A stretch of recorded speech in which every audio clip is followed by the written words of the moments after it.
Well, I'm trying to think of who actually gave him that moniker, the nickname. It had to have been one of the fan groups or something like that. But I think what it does to me is just epitomizes what the Sounders are. It's a hardworking, talented, good in the community, family, dedicated, all of the good qualities that you need to have to be a good human being. I think it speaks on that level. It's we take a lot of pride in the club. So I think Zach does that. I think he takes a lot of pride in the club.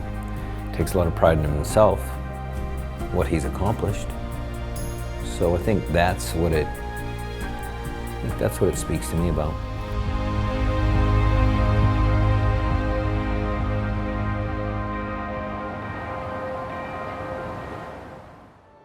I've said it several times before, but our teams growing up, from as far as I can remember in youth times, where it was literally whoever was in your neighborhood, and your same age group, that was your team. But from that standpoint, it was okay, because I never had it in my head that soccer was for sure going to be the thing that I was chasing after. So I had been going to a different high school than Zach, and I transferred like a week into the start of school into Maui High, into his school. It was like a week after school started, so the teacher was like, go ahead, sit anywhere you want. So I was like, okay. So I went over and sat next to him and his friends. My first impressions of her were 7th grade. So she remembers when she remembers me, but that's not when I remember her. Middle school, I remember her walking down the hall and doing a triple take, but at that point, I was so focused on sports, and she was so far out of my league anyway that it really didn't matter. I graduated first. I went to Gonzaga for my freshman year, and he stayed. Obviously, he had to finish high school. And then when he was applying for schools, I basically decided I would apply to all the same schools he was applying to, just in case, because we decided we want to be together.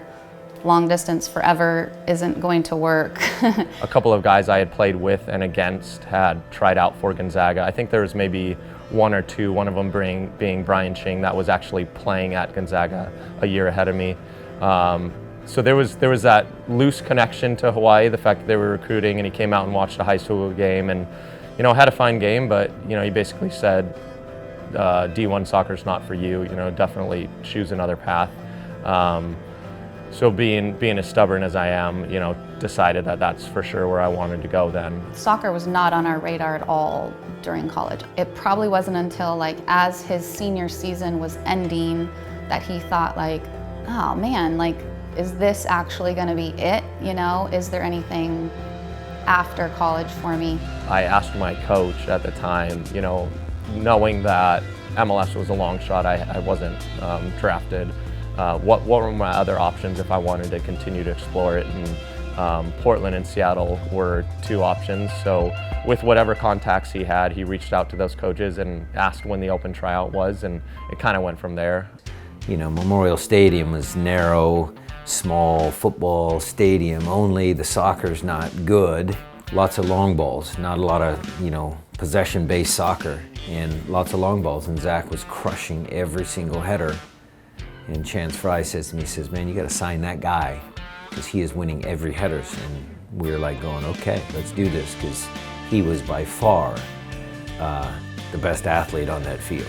I remember it being hectic, but also when the opportunity came, when I heard that, hey, they were going to offer me a contract, it wasn't much money, and I probably would have taken less, which is hard to imagine because it really wasn't that much money.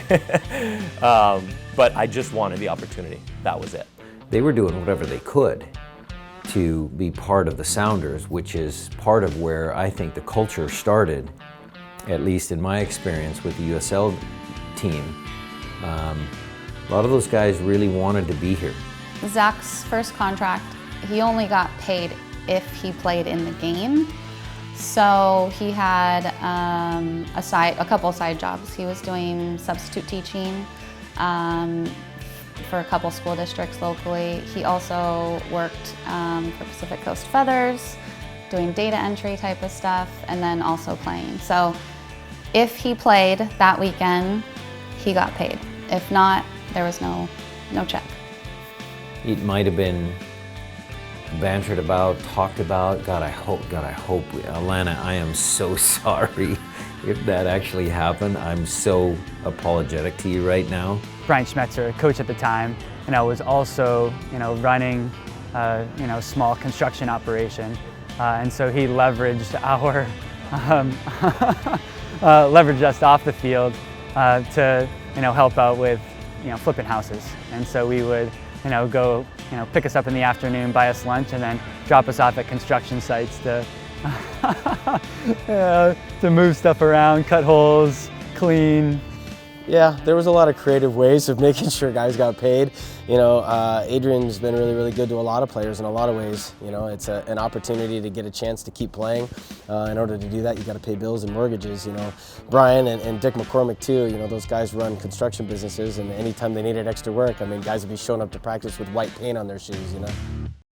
From a financial standpoint, yes, I think I've questioned many times. Like, is this worth it? But all you ever have to do is see the look on his face when he scores, when a teammate scores, make, big wins. They're all like little boys. It's like the happiest thing in the world. They're so excited. You can tell they love it. It means so much more than dollars. At the end of the day, we all realize in our mid to late 20s, there's a certain path for an American soccer player back in the mid 2000s. And it's more about playing with the people you want to play with, the people that you enjoy playing with. And I think that's what we all had here at the Sounders. 2003, I was new to the team. Zach had been there for a year. I was a little scared of Zach. His defender had an edge. Not the most technical player, especially at that point in his career, but is a guy that I didn't want to battle with. As a forward coming into a new team, a situation where the guys were really close, and I didn't want to play with my back to goal with Zach behind me. A bit of a wild card, and I think initially, he needed that. That's what made him, really successful early on in his career. It's like a whole Jekyll and Hyde thing. Off the field he's nice and he's your buddy and he's a really good dude, but the minute that he stepped across that white line, it was a little bit of venom started to come out of his pores. And we used to nickname him Mad Gorilla because he's just a big, strong guy that we used to nickname him Mad Gorilla. The Mad Gorilla? Yeah. Mad Gorilla. That was a Leighton O'Brien thing. I don't know how he got it, but it is perfect. And I can't really even speak to why it's perfect, but it just is. It makes Mr. Sounder sound a little better, I guess. Even though I'm not too keen on that. I guess it's a bit of an apt description of kind of the player that I am, but more the player that I was. I feel like I'm pretty even keel now, even though I'm one of the more emotional guys. But in the past, maybe I was a bit of a mad gorilla, a loose cannon at times. But all in all, I guess it's a good thing as well. If you're a defender, your job is to scare the living daylights out of the opposing team and keep them from scoring. So it's a good job to have. And the Seattle Sounders are USL One champions of 2005. We had Calais in 2005, and so that was when they first won their first USL championship. In fact, we had Calais the day before the final. The night before the game, getting slugged by her at 1 in the morning and saying my water broke, and then making a mad dash to the hospital. I think she actually around 7, 8 a.m. let me go back home and take a short nap. It was just a big question whether or not he's going to be there. And it really was up until the last, hour, whatever it was like, we don't know where Zach is, he's going to be here or he's not, and he showed up and played. Zach started, Schmetz started him. I think he slept less than an hour, and he started left back. I think he had to take him off at halftime because he was fatigued. But one, it shows Schmetz's loyalty to Zach and the fact that he's a reliable player.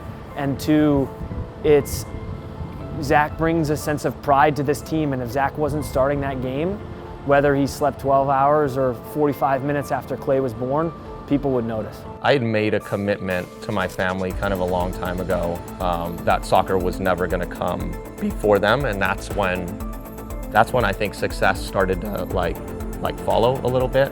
I had my priorities straight, so it just made sense. I knew where my focus was, and I knew that everything would fall into place after that. So we had a connection that was a little bit different. We lived around the corner from each other, and I think he showed how it was to be a father and a husband in an environment where there were a lot of young guys. And that stability in his life, I think, helped him. He didn't have to worry about different distractions. He would do his work on the field, he would go home, and he would focus on that. And I think that allowed him to focus at practice 100% on the things he needed to do without the distractions. You know, we have kids similarly aged, and it's you know, we know what those demands are, and it's, you know, we got soccer games on this day, or we got, you know, ballet or horseback riding or something. And I absolutely believe that you know, he's managed that perfectly. That he would be the guy that any time or any opportunity where he has a chance to be with his kids, that he's not on the road or, you know, doing something where he's far away, that he's absolutely going to be there. So There's very few things that you can control. The biggest thing is your effort and your attitude. You know, I come to work every day making sure that it's my best day. Sometimes it's not, but I can pick myself up and move on when it's not a good day. And you know, I see them try to do the same things. You know, my son's very hard on himself the same way I'm very hard on myself. So I think that's a good thing in some respects. You know, I want him to be super critical of himself, but also pat himself on the back if he does a good job.